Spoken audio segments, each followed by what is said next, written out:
Hello folks, it's the Pace Chaser again. Welcome to another one of my videos. This is part 5 of the Tramming It series. We'll walk around the old tram and trolleybus routes in Grimsby and Cleethorpes. I'm here at Park Street on the boundary between Grimsby and Cleethorpes. I'm looking down Cleethorpes Road in Grimsby. Turn around behind me, there is Grimsby Road and Cleethorpes. So Park Street is the boundary of the two towns. If you look to the left here, the buildings on that side are in Cleethorpes and the buildings on this side are in Grimsby. The boundary runs down the middle of the road. So a quick recap, the tramway from Grimsby to here was opened in 1881 as a horse-drawn tramway. The horse tram depot was here where these flats are on the corner. Extended over the next few years to Cleethorpes, I think it got there about 1887. In 1901 it was electrified all the way through, and a new depot and power station were built at Pelham Road in Cleethorpes. We'll see the site of those in a little bit in this video. So the main tram route went straight down the main road there. In 1925 Grimsby Corporation purchased the tramways in its area, and then in 1936 they converted their bit to trolleybus operation. Also in 1936 Cleethorpes Corporation bought the tramways in their area, including the depot at Pelham Road in Cleethorpes and the power station. And in 1937 they converted their tramways to trolleybuses and restored the through service. So again, the trolleybuses on the main route would have gone straight along the main road there. And we talked at the end of part 4 about how there were short workings for the trolleybuses. There were loops of wiring around local roads to enable them to return to the point of origin. And I showed you one for the Grimsby trolleybuses, so they could come from Grimsby and then they could go round the block and go back to Grimsby. We followed it down Rutland Street, Hamilton Street, which is just off to the right here, and then they would have come towards us along Park Street and turned left and gone back to Grimsby. I mentioned that there was also a loop for the Cleethorpes trolleybuses, so you could come from Cleethorpes, terminate here at Park Street and then go back to Cleethorpes.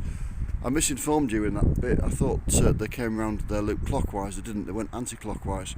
So what they would have done, they would have come to here and then turned left into Park Street.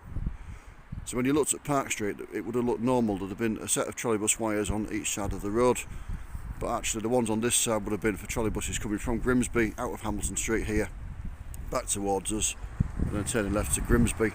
The ones on the far side of the road would be from trolleybuses that had come from Cleethorpes, turned in, and then they'd be going down and they would go left into Sydney Street. And we're going to follow the loop for the short workings. As I said, the main route just went straight along the main road, but there's nothing really to see there, so we're going to follow the short working loop for a little bit. So we're turning left into Sydney Street. You can already see the kind of area that the tram route and the trolleybus route served. Still very good bus operating territory, loads of terraced houses, and if you want to catch a bus you walk up onto the main road and get one. There's also a lot of local shops still on the main road. In a lot of places it's like 2 pizza shops and a nail bar, but there is quite a variety of shops. That also is a great traffic draw. I've got Alfie the Border Collie with me as usual. He's just stopped to sniff something, which is why we've stopped for the moment. So the trolleybuses on the short working returning to Cleethorpes would have come down here. There'd only been one set of wires. You can see it's quite a narrow street really. In trolleybus days the terrace houses would have all been like bare brick finish, like this building coming up on the left. Unfortunately in the 1970s a large consignment of render appeared on the streets of Grimsby and Cleethorpes, and basically anything that wasn't moving was covered in it, so most of the houses now are rendered. You can see at the same time a lot of them were rebuilt, some successfully and some less so. So we're just coming to the end of Sydney Street. The trolleybuses on the short working would have turned left into Daubney Street, as we're about to do. You can see we're a stone's throw from the main road now. So we're back on the main road, Daubney Street behind me there. Trolleybuses on the short working would have turned right out of Daubney Street and headed towards Cleethorpes, where we're about to go in a moment. If we just look back down the road there, you can just see some traffic lights. That's the junction of Park Street, so you've not missed an awful lot. So we'll set off in the direction of Cleethorpes now. Just as we're going, I'll talk a bit about the wires and the bare floors, as to, you know why things were replaced. Oh dear, looks like somebody's crashed into that. So obviously horse trams replaced by electric trams. The electric trams were quicker, more efficient. You didn't have to stop and change the horse every few runs. As daft as it sounds, the speed of a horse tram would have been partially dictated by how tired the horse was. If it had just come on to its turn of duty, it'd be going quite quickly. If it was coming towards the end of its runs, it would be tired, it would be going slower. I remember going on a horse tram in Douglas in the Isle of Man back in the 90s. They still have them there as a tourist attraction. And the horse should have been changed over. It had come to the end of its stint, but for some reason the replacement horse wasn't available. So they made it do another run, and it was getting slower and slower. It was over 20 minutes late by the time it got back to the stables again. So yeah, that would have been a factor. You didn't have to feed an electric tram, you didn't have to dispose of any manure. So why were electric trams replaced? Well, by the 1920s and 30s they needed quite significant investment. The initial installations were becoming life expired. But public opinion had also sort of turned against them, and there were internal problems. Replacing a tramway was a bit difficult. You had to set the road surface up, remove the old rails, put new rails in, and then put the road surface back again. There was also the maintenance cost of the road. How it worked in the UK generally was that the roadway around the tram lines was the responsibility of the tramway operator. So if you look at this main road, there would have been a track on this side for trams going towards Grimsby, one on the far side for ones going towards Cleethorpes. The road surface between those two tracks, between the rails of the tracks, and then 18 inches either side of them, so 18 inches this side of the Grimsby bound track, 18 inches the far side of the Cleethorpes bound track. That would all have been the responsibility of the tramway operator. Initially Great Grimsby Street Tramways. The rest of the road surface was the local authorities' highway department's responsibility. So the far side of Park Street would have been Grimsby Corporation's highways department. This side of Park Street, Cleethorpes Corporation's highways department. When the various corporations bought the tramway in their area, the responsibility for road maintenance would have passed to the transport department. So the transport department would have been responsible for the bit around the tram lines, and the highways department the rest of it.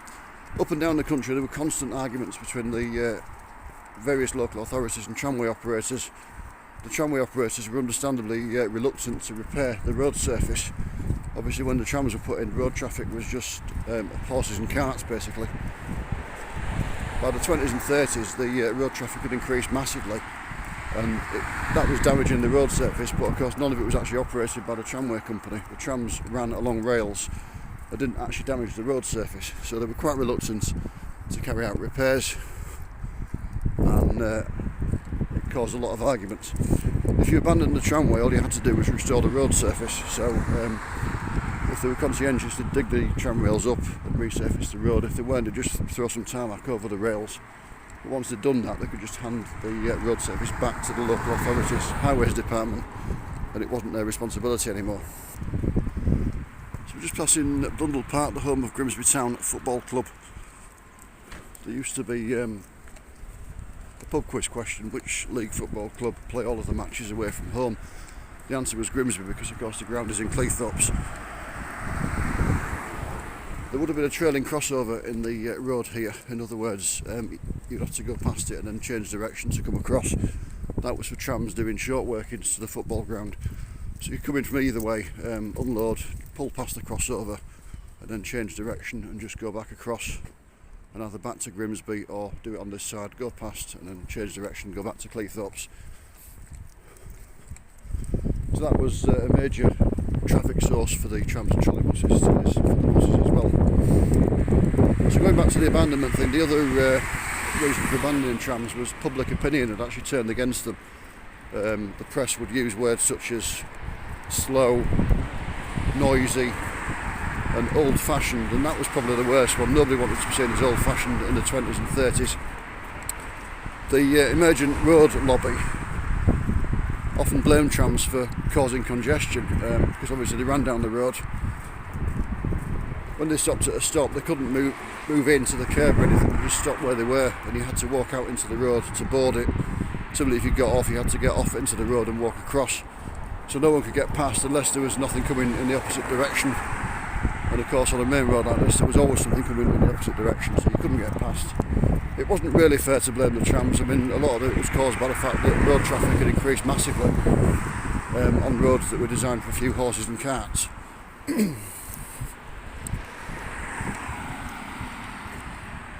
But yeah, trolleybuses were seen as modern. They were quicker, they tended to ride better because by the 20s and 30s they were on normal rubber tyres. The infrastructure had to be changed. Trams only had one overhead wire per side, the positive side of the electrical circuit. I picked the power up by means of a wooden pole that was attached to the roof. On the end of that was a metal wheel called a trolley wheel. So the pole was known as a trolley pole. It was sprung to keep the trolley wheel in contact with the wire. The power would be picked up, fed through the motors, and then the negative side of the circuit was achieved by the rails and the wheels. So it would be fed into the wheels, into the rails, and then there'd be wires at intervals along the rail that were known as bonds, and they would feed the wire. They would feed the current back into a wire that returned it to the power source. That wire would normally be buried underneath the road surface. Obviously, trolleybuses, because they didn't have any rails to use as a negative part of the circuit, they had two wires per side, a positive and a negative, and they had two poles. The poles on the trolleybus were known as booms, but they were the same thing essentially, a wooden pole that was sprung with a trolley wheel on the end of it. But yeah, they were called booms. On the tram, the trolley pole was pivoted, so in the UK they always trailed behind the car. If I can use Alfie to illustrate the point, pretend he's the tram, so they'd always be behind it like that. So when they got to the terminus, the conductor would pull on a rope that was attached to the trolley pole, pull it down, and then he would walk with it, swing it round and put it back onto the wire, trailing behind to go back in the other direction. If you wanted to remove the trolley pole from the wire for any reason, you just pulled it down and tied the rope to tie it down. Trolleybuses were more likely to lose the wire. On them the booms could hinge to the side like that, so that the trolleybus could move over sideways, so that was an advantage. When they got to a stop they could pull into the curb so people could get past them. They also started to build lay-bys, as you still see in some places now, at busier stops. So the trolleybus could pull into the lay-by and be completely off the carriageway. Because they could move to the side, they were more likely to come off the wire. Obviously they could only move across by a distance that was just less than the length of the booms. If they went any further, the boom got dragged off the wire. So most trolleybuses carried a wooden pole underneath in a tube that was attached to the chassis. And if the booms came off the wire, the conductor would get this pole. It had a hook on the end, and the conductor would hook down the boom, pull it down, and then put it back on the wire. If you wanted to set the booms off the wire completely for any reason, there was like a T-shaped bracket on the roof of the trolleybus. Again, the conductor would pull down the boom and then put it under the top of the T, and it would stop it from going up and touching the wire again.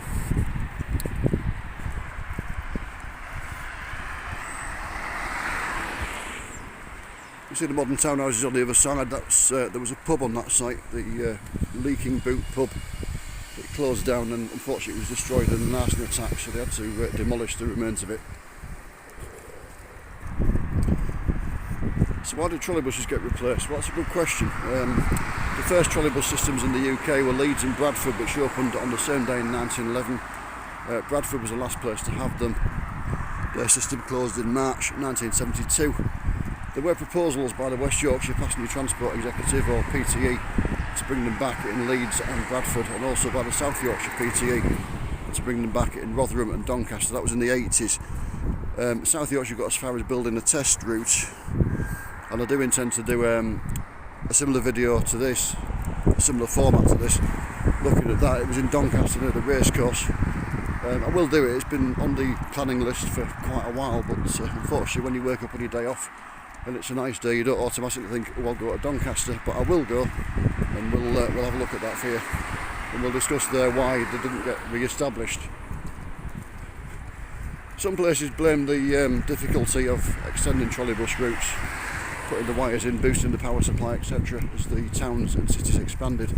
Around here that wasn't a problem, although nowadays the 9 and 10 bus, the trolleybus equivalent, they come from Waltham through Grimsby along here, and then they go past the leisure centre, which is on the site of the bathing pool at Cleethorpes, and they carry on down to the site of Pleasure Island, and then they link into other services and form a big circular. But that's a more recent development that happened in the 80s. The trolleybuses in Grimsby and Cleethorpes were abandoned in June 1960, and the replacement motor buses just operated the same route, so at Grimsby Old Marketplace through to Cleethorpes bathing pool. Essentially the reason they were abandoned was the cost of electricity.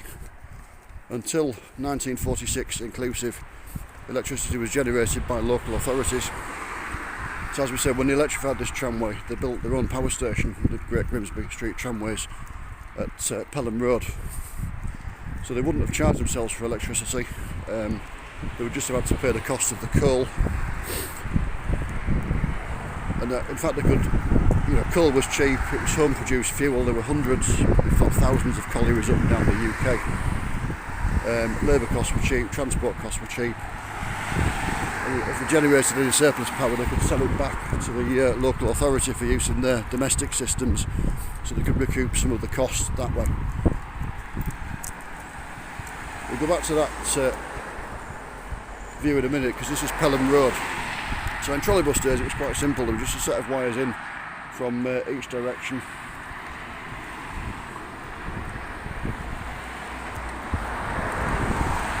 It's not Pelham Road is the next one, so we'll carry on. Sorry about that.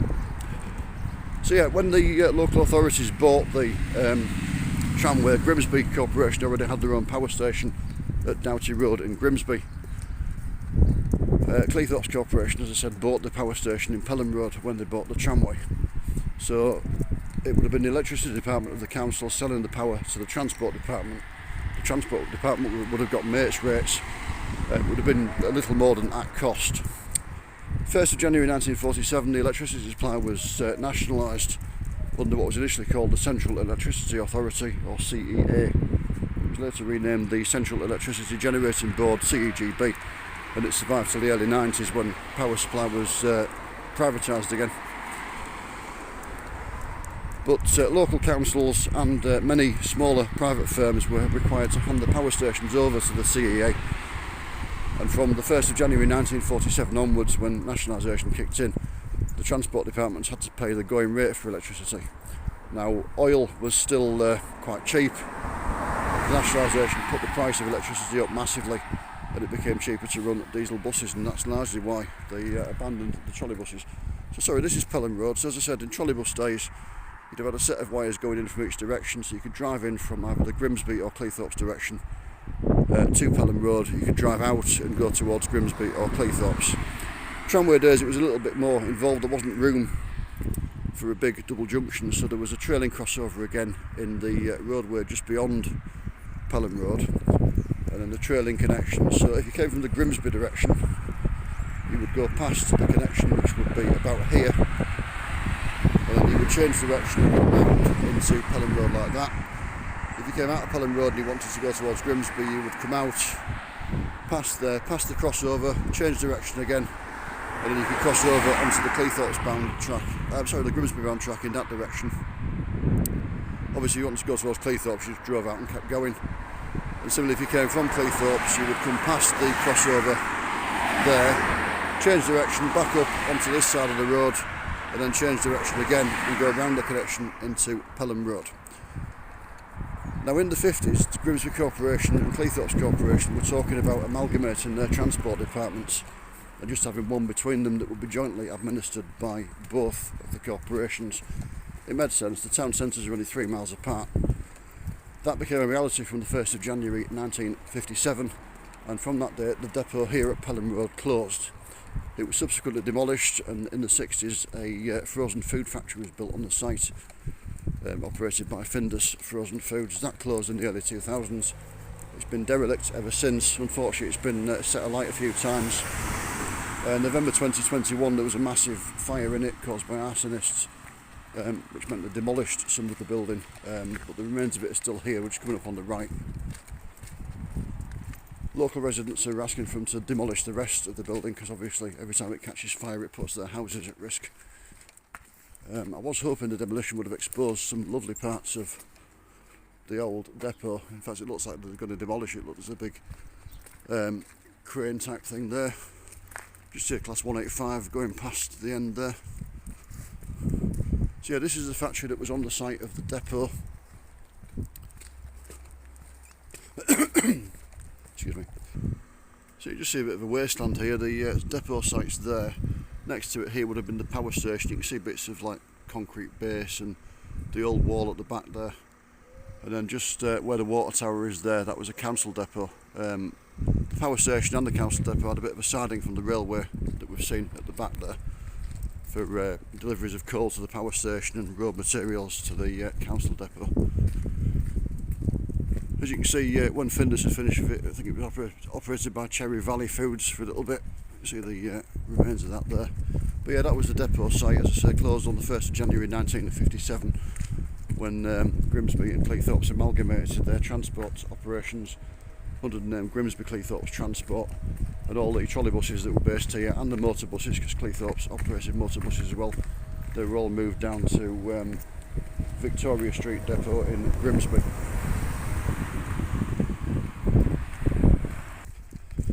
But as I say, trolleybuses would have been ideal in this day and age. You could generate the electricity from them with green generation schemes, wind power, etc. There's no emissions from the vehicle apart from little bits of particulates from tyres and brakes. Who knows, maybe one day they will make a return, but they haven't as yet. At the minute we're looking at battery buses, but there are problems. Obviously you've got to mine certain precious metals and things to make the batteries, and then nobody's quite sure how long they'll last and how you recycle them, but yeah, so trolley buses would still be ideal. As I say, hopefully one day they make a return, but we'll have to wait and see. So we're just heading back to the main road. I'm going to go up as far as Cleethorpes town centre in this video. I'm going to do the rest of the route in another video just to make it a little bit shorter. Obviously you can see we're up to about 20 odd minutes already. I mentioned on previous parts that the Cleethorpes Road in Grimsby is called that because it predates Cleethorpes. Cleethorpes was a mid to late 19th century invention of what was then the Manchester, Sheffield and Lincolnshire Railway. They fancied a bit of the lucrative seaside resort traffic, so with true Victorian determination they built a seaside resort to get them some traffic from. There were some hamlets and villages in this area that were taken into Cleethorpes. One of them was called Beaconthorpe, but the name of it survives on this Methodist church here. See, Beaconthorpe Methodist Church. Apologies for the sun, it is January 2023, we've got the low winter sun now, which is making photography quite difficult. Building on the opposite corner here.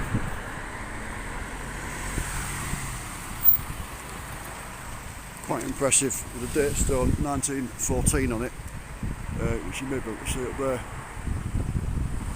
That was originally the office of the East Midlands Gas Board. You can just about see some of the lettering above the windows there. There's cookers on the end there if you look at it. It was later a care home and nowadays it's flats. I actually lived in there for about 18 months when I first moved to this area. Really easy to fill in the contents insurance application form. When was your property built? Yeah, 1914. Massive date stone on it. So we're continuing down the main road. We've still got the low sun to contend with. We've just come up to Poplar Road. In tramway days, for a short period of time, this was a terminus until they extended the line further up. Isaac's Hill there in the distance.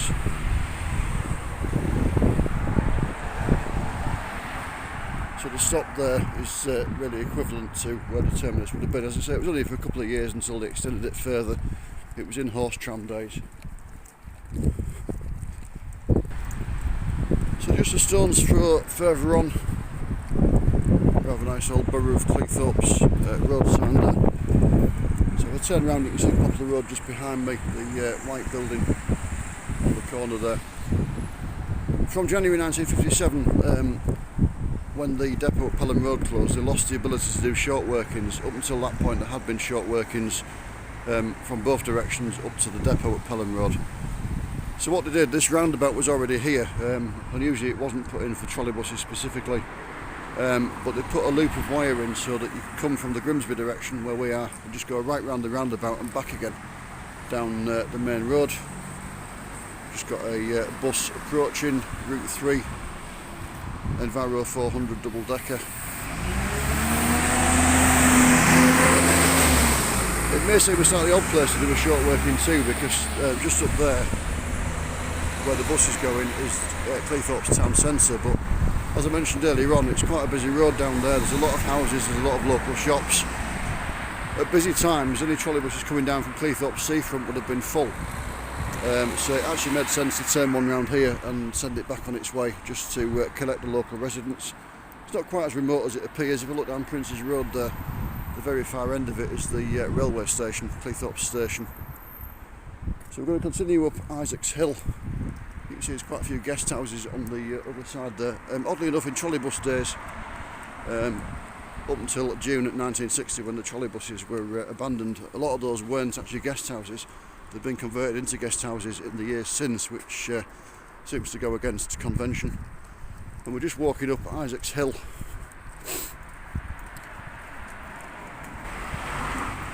Still quite embarrassed about the Pelham Road thing. You'd think, having lived in the area, I'd know which one was Pelham Road, but I did sort of start to turn into the wrong road. I'm really sorry. It's early on a Sunday morning, and I was that busy talking about reasons for abandoning trams and trolleybuses and things, just got completely distracted. But yeah, quite embarrassed about it. Sorry about that, folks. As you can see, these videos are not scripted, they're not rehearsed, they just kind of happen, and it shows sometimes. So we're just coming up to the top of Isaac's Hill now.